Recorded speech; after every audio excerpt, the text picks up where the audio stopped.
Hello everyone, my name is Angel Ramos Yebra, and today I'll talk about one very interesting model.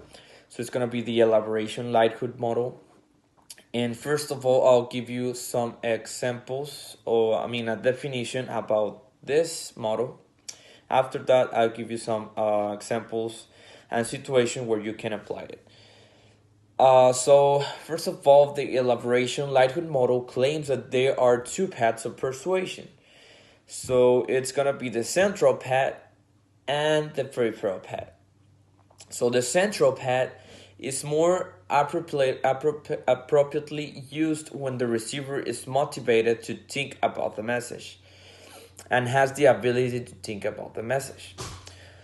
So if the person cares about the issue and had access to the message with the minimum of distraction, then that person will elaborate it on the message. And lasting persuasion is likely if the receiver thinks or rehearses favorable thoughts about the message. A boomerang effect moving away from the advocating position is likely to occur if the subject rehearses unfavorable thoughts about the message. If the message is ambiguous but pro-attitudinal, the line with the receiver attitudes, then the person is likely. If the message is ambiguous but counter-attitudinal, then the boomerang effect is likely. So if the message is ambiguous but attitudinally neutral with respect to the receiver, or if the receiver is unable or not motivated to listen to the message, then the receiver will look for a peripheral cue. So I'll give you some examples of the difference of these two routes. First of all, those are for persuasive appeal. In the central route for the audience, and the central route is very analytical and motivated. On the other side, for a peripheral route, there's not analytic and not involved.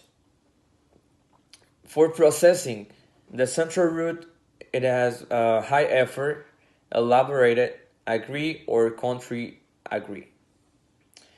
For the peripheral route, it has low effort, use peripheral cues, rule of the thumb, heuristics. Sorry about that. And in the persuasion, in the central route, it has congruent arguments, invoke enduring agreement. And for the peripheral route, cues tiger liking and acceptance, but often not for long. So very two different kinds of routes. For those two routes is going to the same direction. It's gonna be the behavior change, but it all depends of what people or what public are you gonna talk. Okay, so if the peripheral cue association is accepted, then maybe a temporary attitude change and possibly future elaboration. If the peripheral cue association is not accepted or is not present, then the person retains the attitude initially held. If the receiver is motivated and able to elaborate on the message, and if there are compelling arguments to use, then the central route to persuasion should be used.